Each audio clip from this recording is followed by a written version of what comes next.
आज का ये वीडियो आपको काला दिख रहा हो, इसमें मेरा कोई दोष नहीं है। ये वीडियो काला ही रहेगा क्योंकि आज काला दिवस है। 31 अगस्त एक निर्दोष संत को आज के ही दिन कारागार में बंद कर दिया था और इसलिए ये वीडियो भी काला रहेगा कि एक ऐसा संत जिन्होंने भारत के गांव-गांव तक न देखा जाति, न देखा धर्म, न देखा दिन, न देखी रात, लगे रहे केवल एक ही उद्देश्य कि सनातन संस्कृति का प्रचार प्रसार हो। उन भयानक साजिशों से कैसे राष्ट्र के लोगों को बचाया जाए, कैसे देशवासियों को बचाया जाए। करोड़ों करोड़ों लोगों के हाथ में भगवान नाम का माला देकर उन्हें आध्यात्मिकता की ओर जोड़ते रहे।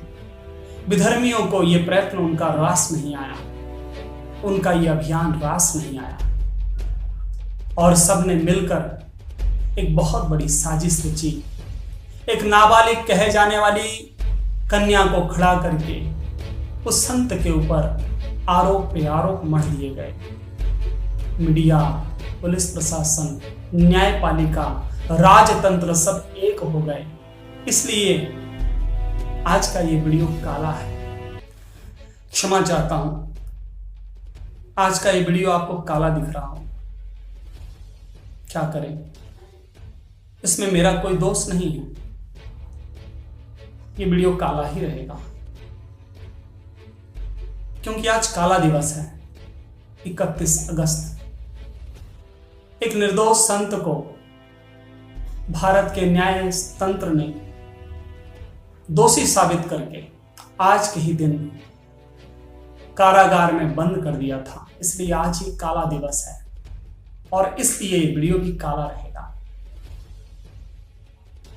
भारतीय संस्कृति को नष्ट भ्रष्ट करने के लिए अनगिनत बार अत्याचार हुए हैं, आक्रमण हुए हैं और इस प्रकार के काले दिवस को देखने की भारतीय जनता आदी हो चुकी है। मुगल काल में ऐसे काले दिवस अनगिनत बार आए, ऐसे काले दिवस कई बार आए, कई बार गए और उसके बावजूद भी भारतीय संस्कृति जीवित है। लेकिन ऐसे आघात और प्रत्याघातों को हम कब तक सहते रहेंगे? कब तक हम अपने आस्था के प्रतीकों को इस प्रकार से नष्ट भ्रष्ट होते देखते रहेंगे? मैं फिर से आपको स्मरण करना चाहता हूं आज का दिन 31 अगस्त 2013 कि एक ऐसा संत जिन्होंने भारत के गांव-गांव तक, शहर शहर तक, देश विदेशों में, जन जन तक न देखा जाति, न देखा धर्म, न देखा दिन, न देखी रात, दिन रात लगे रहे केवल एक ही उद्देश्य कि सनातन संस्कृति का प्रचार प्रसार हो। अंग्रेजों के द्वारा भारत को गुलाम बनाने की जो साजिशें चल रही है, उन भयानक साजिशों से कैसे राष्ट्र के लोगों को बचाया जाए, कैसे देशवासियों को बचाया जाए, कैसे युवा पीढ़ी को बचाया जाए, कैसे बालकों को बचाया जाए। वो संत नगर नगर, डगर डगर घूम घूम कर सनातन संस्कृति का प्रचार करते रहे। करोड़ों करोड़ों लोगों के हाथ में भगवान नाम का माला देकर उन्हें आध्यात्मिकता की ओर जोड़ते रहे। सनातन संस्कृति की रक्षा के लिए उन सबको खड़ा करते रहे। लेकिन इस प्रयत्न में विधर्मियों को यह प्रयत्न उनका रास नहीं आया। भारत को गुलाम बनाने की साजिशें करने वाले ईसाई धर्मगुरुओं को और हमारे ही देश में छुपे हुए गद्दारों को, हिंदू धर्म का चोला पहनकर सनातन संस्कृति को खोखला करने की नियत रखने वालों को, उनका यह अभियान रास नहीं आया और सबने मिलकर एक बहुत बड़ी साजिश रची। एक नाबालिग कहे जाने वाली कन्या को खड़ा करके उस संत के ऊपर आरोप पे आरोप मढ़ दिए गए। मीडिया, पुलिस प्रशासन, न्यायपालिका, राजतंत्र सब एक हो गए और उन्हें आज ही 31 अगस्त 2013 की काली रात को पुलिस उठाकर ले गई और कारागार में बंद कर दिया। इसलिए आज का ये वीडियो काला है। मैं भारतवासियों से पूछना चाहता हूं,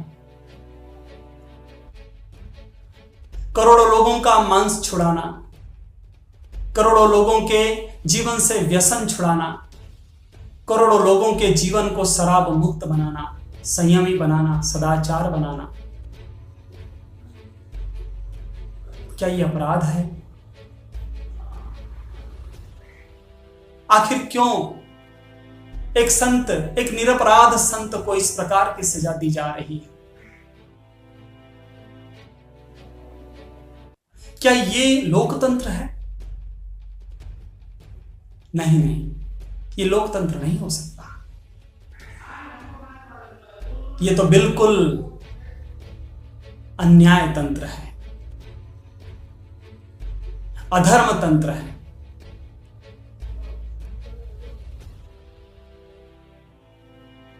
हमारा देश असंख्य वर्षों से बड़े बड़े प्रतापी तेजस्वी राजाओं के शासन में रहा है। ये वो देश है जहां भगवान श्री राम आए। भगवान श्री राम का राम राज्य इस देश ने देखा है, यहां की जनता ने देखा है। भगवान कृष्ण का शासन इस देश की धरती ने देखा है, यहां के लोगों ने देखा है। उसके बाद सम्राट अशोक, चंद्रगुप्त मौर्य से लेकर महाराणा प्रताप, छत्रपति शिवाजी जैसे एक से बढ़कर एक तेजस्वी सम्राट, पृथ्वीराज चौहान जैसे बलशाली सम्राट को इस धरती ने अपने गोद में शरण दी है। उनका तेज देखा है, उनका शौर्य देखा है, उनकी शासन व्यवस्था देखी है। एक से बढ़कर एक राजा महाराजाओं ने अपनी कुर्बानियां देकर इस राष्ट्र को सींचा है, सनातन संस्कृति को सींचा है। वो अपना राज धर्म निभाते थे। धर्म ही उनके राज्य का प्रतीक होता था, धर्माचार ही उनके जीवन का उद्देश्य होता था। गुरुओं, ऋषियों और संतों के मार्गदर्शन में वो राजा अपना राजपाट किया करते थे। लेकिन काल चक्र की गति देखिए, ऐसे प्रतापी राजाओं के शासन को लोकतंत्र के नाम पर मिटा दिया गया। भारतवर्ष में रानी लक्ष्मीबाई, महाराणा प्रताप, छत्रपति शिवाजी महाराज जैसे महातेजस्वी राजा हो गए और उसके बाद भी पूरे देश भर में असंख्य राजाओं का शासन था और वो सभी मुगल काल से पहले तक सनातन हिंदू धर्म के रक्षक हुआ करते थे। राजाओं के आपसी मतभेद चाहे कुछ भी हो, लेकिन वो सब सनातन धर्म की रक्षा करने के लिए एकजुट रहते थे। लेकिन उनकी उदारता का फायदा उठाकर जब सबसे पहले मोहम्मद गोरी इस देश पर आक्रमण करता है और किसी प्रकार से वो चक्रवर्ती सम्राट पृथ्वीराज चौहान के उदारता का फायदा उठाकर उनकी हत्या कर देता है और इस प्रकार से मुगल शासन के काले कदमों की छाया हमारे देश पर पड़ती है। और उसके पश्चात आज तक इस भयानक काली छाया से सनातन संस्कृति कभी मुक्त ही नहीं हो पा रही है। इसी परंपरा में भारत के तथाकथित आजादी के पश्चात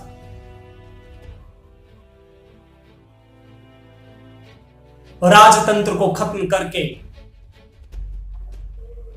इस भयानक साजिश के तहत लोकतंत्र की स्थापना की गई है। और इस भयानक लोकतंत्र की यह दुर्दशा है कि जहां भारत का संविधान कहता है कि by the people for the people, लोगों के द्वारा लोगों के लिए किया गया शासन लोकतंत्र है, लेकिन क्या यह लोकतंत्र है? जहां निरपराध लोगों को आजीवन कारावास की सजा भोगनी पड़ती हो, लाखों लाखों निर्दोष कैदियों को कारागार में ठूस दिया गया, जहां न्याय मांगने वालों को न्याय मिलता नहीं है, न्याय बिकता है। पूरे विश्व में एकमात्र हिंदू राष्ट्र की कल्पना जिन लोगों ने की थी, उस हिंदू राष्ट्र को भी धर्म निरपेक्षता का कवर पहना दिया गया। और इस शासन में और इस अवस्था में भी, धर्म निरपेक्षता के शासन में भी हिंदुओं का सर कलम करने की घोषणाएं हो रही हो। हिंदू साधु संतों की निर्मम हत्या की जा रही हो, गौ माता की निर्मम हत्याएं की जा रही हो, लाखों लाखों गायों को इस धरती पर काट दिया जाता हो और उनकी बोटियों को विदेश भेजकर पिंक रेवोल्यूशन लाने के लिए स्वयं को गर्वान्वित महसूस किया जाता हो, ऐसा भारत आज बन चुका है। क्या ये लोकतंत्र है?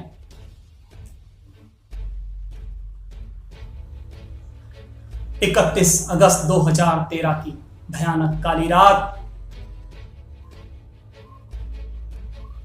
करोड़ों करोड़ों लोगों के आस्था के प्रतीक, करोड़ों करोड़ों लोगों को मार्ग दिखाने वाले एक निर्दोष संत आशाराम जी बापू पर निर्मम अत्याचार किया गया और उन्हें आज के ही दिन कारागार में डाल दिया गया। ये लोकतंत्र है, ये न्याय प्रणाली है इस देश की, जहां करोड़ों करोड़ों लोग पिछले 10 वर्षों से चिल्ला चिल्ला कर कह रहे हैं, रो रहे हैं, गिड़गिड़ा रहे हैं, देश भर में रैलियां निकाल रहे हैं, धरने दे रहे हैं, प्रदर्शन कर रहे हैं, लेकिन देश की संपत्ति को नुकसान नहीं पहुंचा रहे हैं, शांतिपूर्ण ढंग से अपनी सेवाओं को आगे बढ़ा रहे हैं, राष्ट्र को टूटने से बचा रहे हैं, देश में अराजकता का माहौल पनपने नहीं दे रहे हैं।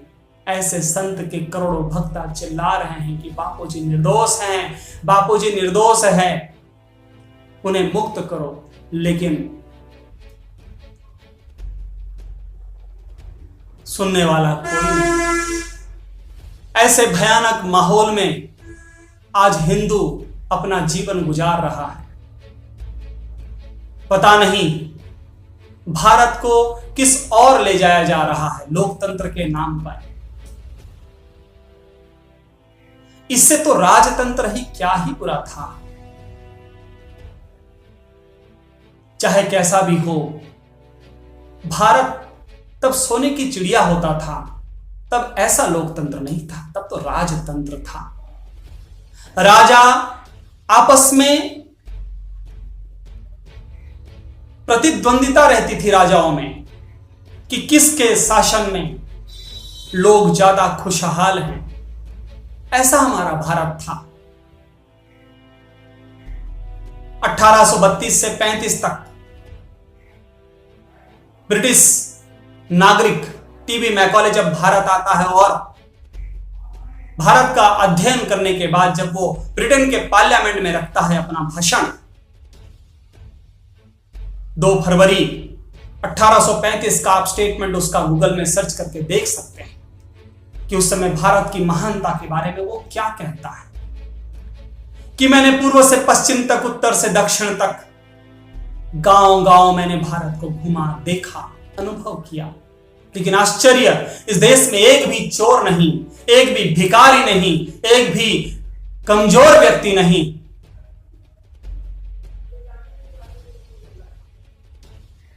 अपार संपदा, अपार ज्ञान, संस्कृति, परंपराओं से समृद्ध इस देश को हम गुलाम नहीं बना सकते जब तक कि इस देश की रीढ़ की हड्डी, इसकी संस्कृति को, इसकी परंपराओं को, इसकी शिक्षा प्रणाली को नष्ट भ्रष्ट न कर दिया जाए।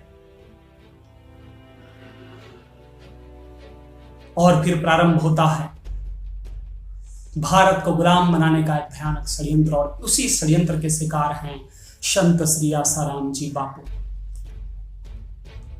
आज जो भी लोग शासन में बैठे हैं, जो भी लोग आज न्याय करने की कुर्सियों पर बैठे हैं, उन न्यायाधीशों से मैं पूछना चाहता हूं, ये कैसा न्यायतंत्र है आपका? भारत के 125 करोड़ लोगों को आप कब तक ये गुमराह करते रहेंगे? याद रखिएगा, एक दिन ये क्रांति का रूप लेगा। जाति धर्म के नाम पर आपस में झगड़े कराकर आप कब तक अपने कुर्सियों से चिपके रहेंगे? इस देश के शासनों से चिपके रहेंगे और निर्दोष लोगों की बलि देते रहेंगे, निर्दोष संतों को सताते रहेंगे, सनातन धर्म को मिटाते रहेंगे। आप स्वयं एक दिन मिट जाएंगे। ये लोकतंत्र नहीं, ये लोकतंत्र कदापि नहीं है, ये तो भयानक नेता तंत्र है।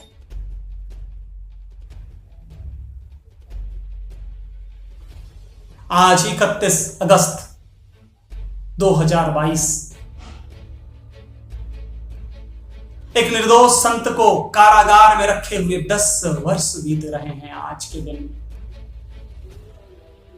आश्चर्य है, हमें उम्मीद नहीं है भारत के न्याय व्यवस्था पर, हमें भरोसा नहीं है अब इस छद्म लोकतंत्र पर। यदि इस विश्व में कहीं भी न्याय व्यवस्था जैसी कोई चीज हो तो उनसे हम पुकार लगाते हैं कि परम पूज्य संत श्री आसाराम जी बापू को न्याय दीजिए, न्याय दीजिए।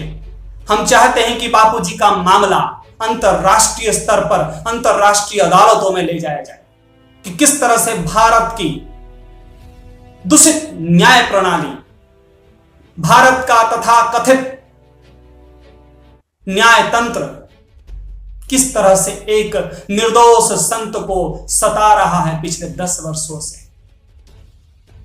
करोड़ों करोड़ों लोगों की आहों की आवाज उन तक नहीं पहुंच रही है, करोड़ों करोड़ों लोगों की आंसुएं उन्हें दिखाई नहीं दे रही हैं। उनके 50 वर्षों की तपस्या, उनके सेवा कार्य दिखाई नहीं दे रहे हैं।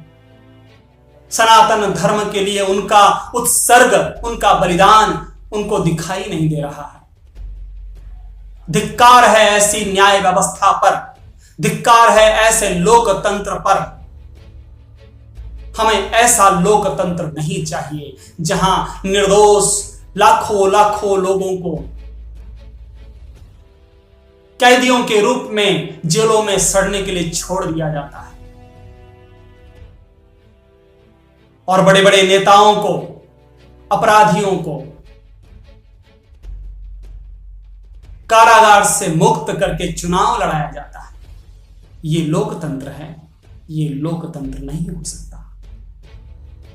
इसलिए हम विश्व के तमाम उन सभी धर्मावलंबियों से, धर्म रक्षकों से, सनातन धर्म को चाहने वालों से, भारत के प्रति आस्था रखने वालों से, चाहे वो किसी भी जाति मत पंथ से जुड़े हो, किसी भी धर्म से जुड़े हो, हम उन्हें आह्वान करते हैं कि यह समय आ गया है कि भारत के लोकतंत्र का पुनर्मूल्यांकन किया जाए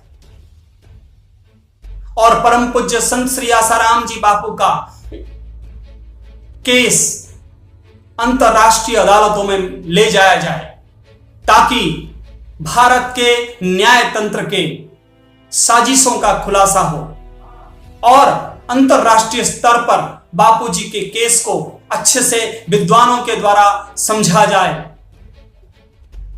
कि इस केस में जब कुछ था ही नहीं, कुछ है ही नहीं, कोई एविडेंस नहीं है, कोई गवाह नहीं है, एक संत को, एक निर्दोष संत को पिछले 10 वर्षों से किस प्रकार से कारागार में बंद रखा गया है। इस पाप का भागीदार कौन? कौन उस संत के 10 वर्ष को लौटाएगा, एक एक क्षण को लौटाएगा? इस 10 वर्षों में जाने कितने करोड़ों लोगों का व्यसन मुक्त हो सकता था, कितने लोगों का जीवन सुधर सकता था, कितने लोगों की आस्था सनातन धर्म के प्रति बढ़ सकती थी। इसके पाप का भागीदार कौन होगा? आज जो लोग प्रधानमंत्री की कुर्सियों पर जम गए हैं, बैठ गए हैं, गृह मंत्रियों की कुर्सियों पर बैठ गए हैं, चाहे वो किसी भी राज्य के मुख्यमंत्री क्यों ना हो, चाहे वो किसी भी पार्टी से ताल्लुक क्यों ना रखते हो, हम उनसे पूछना चाहते हैं कि कुछ तो शर्म करो, कुछ तो शर्म करो। कब तक सनातन धर्म को समाप्त करने की साजिशें करते रहोगे? कब तक पालघर में साधु संतों की हत्याएं करवाते रहोगे? कब तक सनातन हिंदू धर्मियों का सिर कलम करते रहोगे? कब तक परम पूज्यपाद संत श्री आसाराम जी बापू जैसे संतों को सताते रहोगे? बाज आओ अपने करतूतों से, वरना काल आपको सबक सिखा कर रहेगा। 31 अगस्त आज के इस काले दिवस पर, इस काले वीडियो से आप सभी दर्शकों को मैं 2 हाथ जोड़कर प्रणाम करना चाहता हूं। भारत माता की जय।